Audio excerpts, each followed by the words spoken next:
The library at Alexandria was one of the greatest centers for learning and knowledge in the Hellenistic world.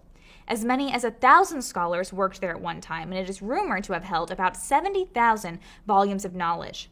Sadly, we don't know what all of those scrolls contained because they were burned by Julius Caesar in 48 BC. There are historians who contend that while tragic, the burning of the library was no real loss to mankind. They say the contention that the fire set mankind back hundreds of years is not true. With confidence, they declare that there is no evidence of what was lost. But fire does that. It destroys evidence. So this belief that nothing important was lost is not as much a statement on the quality of knowledge that was destroyed, but a statement on the decline of the mental capacity of our academics. We know the library contained works written in Greek, Egyptian, Persian, Assyrian, and Hebrew, among other languages.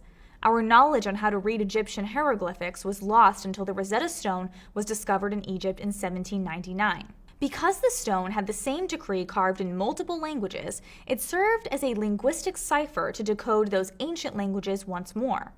But here we lucked out because stones don't burn. The library at Alexandria likely contained many such multilingual texts. It is said that Cleopatra herself spent hours in the library, and the texts were dated back to the earliest days of the Egyptian Empire. They may have even contained documents in the construction of the pyramids, something that scholars still puzzle over.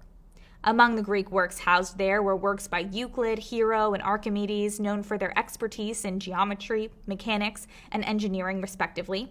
For centuries, the story of the burning of the library at Alexandria was an example of one of the greatest legacies of mankind: knowledge.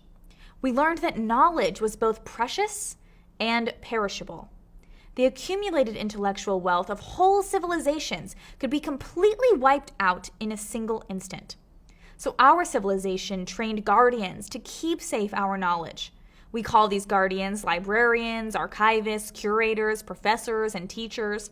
But today, despite all our technology and expertise, the preservation of knowledge is more difficult than ever before. This is thanks to a crisis manifesting in our schools. One does not have to look long in schools to understand there is a dire problem.